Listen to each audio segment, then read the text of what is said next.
G'day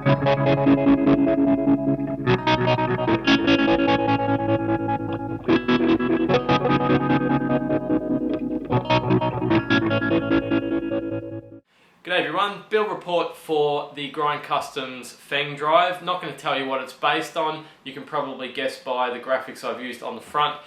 If you want to find out what it's based on, you'll need to go to his website. Don't want to mention it because he hasn't mentioned it, so I won't mention it either. It's got some clipping options and a couple of tone controls, a tone control and a swank control. We'll look at what those both do on the schematic as well, and I'll just talk about the assembly of the actual effects. So let's take a look at it on the bench. Okay, so we'll briefly take a look at the schematic first, actually, before we look at the pedal.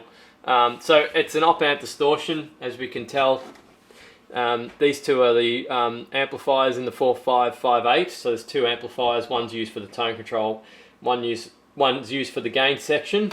And up the top here, you just got some power filtering and the voltage divider for VR, which is connected down here to the input of the first op amp, and reverse polarity with the one in 4001. So if we look at the clipping section, there's a lot of diodes and stuff going on here. Basically, whoops, I scrolled off screen. Basically, on the pedal, you've got the clipping section in the middle, one, middle, and low, top, middle, low. So it's an on-off-on switch, which is what the switch up here says, center off. So when the center is off, only the two LEDs are in circuit. These two LEDs are always in circuit, as you can see. They're not connected to the switch. And when the switch is up, you've got the three silicon diodes here. When the switch is down, you've got all these BAT41s and what's that? A MOSFET, I think. Yeah, all this stuff is in circuit in conjunction with the two LEDs. They're always in circuit. Up the top here, you've got a gain control with a 1K limiter on it, and then on the left here, you've got the swank control, which is another. I'm not sure if it's a low pass filter or a high pass filter. I always get that one wrong, but it's another tone control, another tone shaping potentiometer.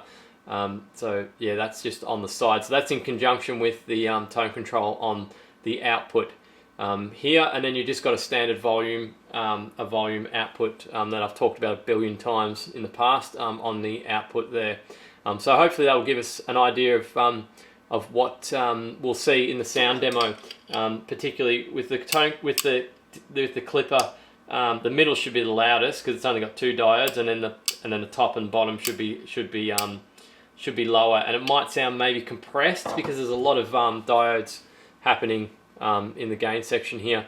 That 100 picofarad capacitor is also always connected as well, and that will actually what will it do? Roll off highs, I think. I think if you increase the volume of that capacitor, it will cut more highs. I'm pretty sure. If I'm wrong, let me know. But anyway, that's just a brief breakdown of the schematic. I think hopefully it'll help when we watch the sound demo to see what those parts of the circuit actually do when I'm playing around with the controls. So let's take a look at the actual pedal now. So the pedal might actually look a little bit familiar because it was in a recent fault diagnosing video. Nothing to do with the PCB, Reg's PCB. It's totally unrelated to that, but I might mention it when we flip it over. So again, this is one of the three pedals that I had with this problem where the black Posca didn't stick, and it just sort of, as I put the epoxy on, it just kind of agitated it and ripped it up off the. It didn't stick properly to the powder coat underneath, which is a bit of a shame because it would look a lot better if it did. And like I've said in the past, if you're going to do Poscas and painting, you might as well paint the sides as well, because that's something that's quite difficult to do with water slides. You've got to cut little water slides out and stick them on like this, and it gets a bit fiddly. Whereas with Posca, you just draw wherever you want to. You can draw on any surface. You can draw on the back if you want. Yeah, it's nice and easy. You can have graphics that wrap around the side. That's another thing that's almost impossible to do with water slides. So that's a big pro for Poscas, like I've said in the last few videos. And if you're going to if you're gonna, you want to take advantage of whatever medium you're using. You know, like water slides are good because you can do, you know, printed graphics and colourful and drop shadows and things like that. Posca's good because you can do the things that I just mentioned, go over the edges and things like that. Just don't use black, because for some reason black doesn't work. If you do use black and you want to check that yours is not the same as mine, just rub it with your finger, and if it before you put the epoxy on, obviously, rub it with your finger, and if it comes off easily, then you've got a dodgy black paint pen like I had. I don't know what I'm going to do with black now that one doesn't work. I'm probably going to have to look at another brand of black paint. But yeah, anyway, thought I'd just mention that. So I've just used a couple of random knobs from out of my knob drawer, and these are the Tater, what are they? Hang on, I'll check. Davies 1900H. I always forget that number. Yeah, they're the Davies 1900H knockoffs, and I don't like them for reasons I've stated in the past, because that grub screw is only held in by the plastic threading of the knob, and they can easily come loose. I've tightened the hell out of these ones, but if you don't, they'll just slip off. They don't hold on very well. I can't remember where I got those ones from. I think maybe a long time ago, maybe from Futurelec. And that's pretty much it from the exterior. Silver, one of my silver powder coated enclosures. And then on the bottom, the actual underneath might look familiar because that was from the fault diagnosing video I uploaded recently. And again, it has nothing to do with the PCB. I had a connection with that pot.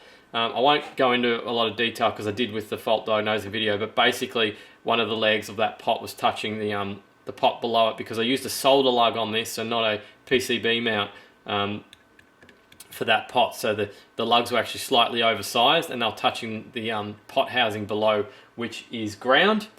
So I had the volume on the output basically going to ground, so I was getting no output when the effect was engaged. So it's pretty simple. If there was one improvement I could probably suggest, it would be to actually have these two. Sorry, I'm off camera. I'm behind. I'm sitting behind the camera, not looking at what I'm pointing at. I'd have these two pots lower, just so that it doesn't take up so much room, because it takes up a lot of room. And as you can see, there's not much. Let me get it in shot again.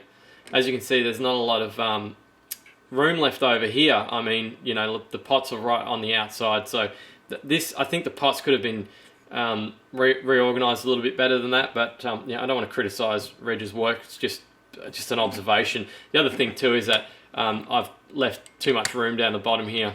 If I had have lowered all this stuff down, it would have been quite as much of a squeeze. So I guess what you can take home from that is, if you are building this one, just make sure that you get that the 3-pole double throw as low as you can, so you don't end up with, you know, a crammed build like I've got. Just make sure if that goes down a bit, you'll have more room for these jacks as well. And I've just done it in the way that I've been in the configuration I've been doing lately with the DC down the bottom, because it just makes it neater and easier.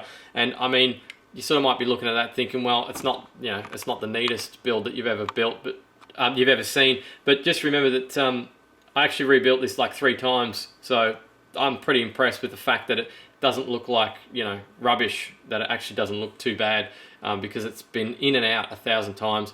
You can see that little wire I've had to go through the top because it just got too messy underneath. Long story, but yeah, just part of what happens when you have a tricky build. To actually get something that actually looks relatively neat at the end, I think it's a bit of an achievement. I didn't socket any of the diodes, but that might be something you might want to do. You could also think about pulling, like only using maybe 1 silicon diode or 2, because as we saw on the schematic, those 2 LEDs are always in circuit, so you're always going to get clipping from those 2 LEDs. It'll be loud.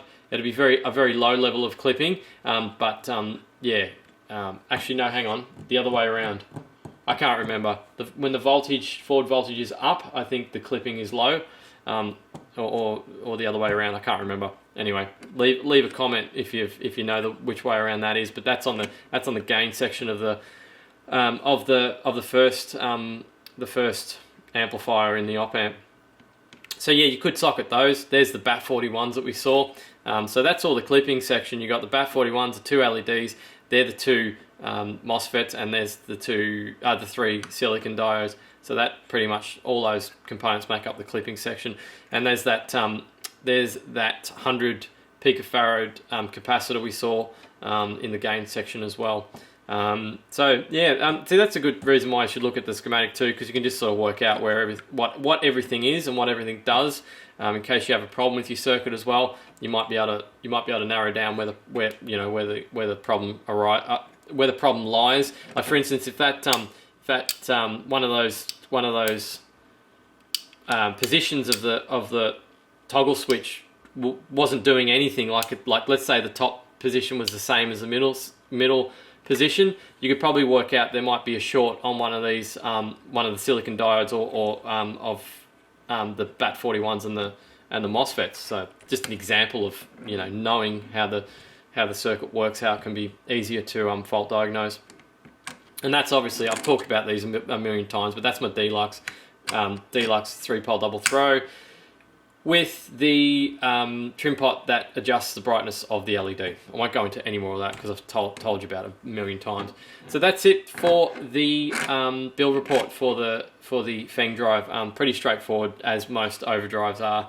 They're a good beginner circuit because, I mean, you can, like, even the schematic, you can, like I've just briefly ran through, you can pretty much work out what's going on, just basic function of the actual schematic. But next we'll look into the sound demo, so hopefully the information that we've gone through here will translate to the actual sound demo. The circuit that the Feng Drive is based on, I'm not going to say what it is, but the circuit that the Feng Drive is based on is a good one. I've built the Mad Bean version. I really like it, and this one sounds just as good. It's up there with my favorite overdrives. I know I say that with practically every overdrive, but believe it or not, I have like 20 plus overdrives, and there's only like 5 of those that I'd say are in the top, the top 5, obviously. And this is one of them. So let's take a listen to it in the next video. Thanks for watching this one. Like the video if you liked it, and subscribe if you want to, and I'll see you in the next video. Cheers.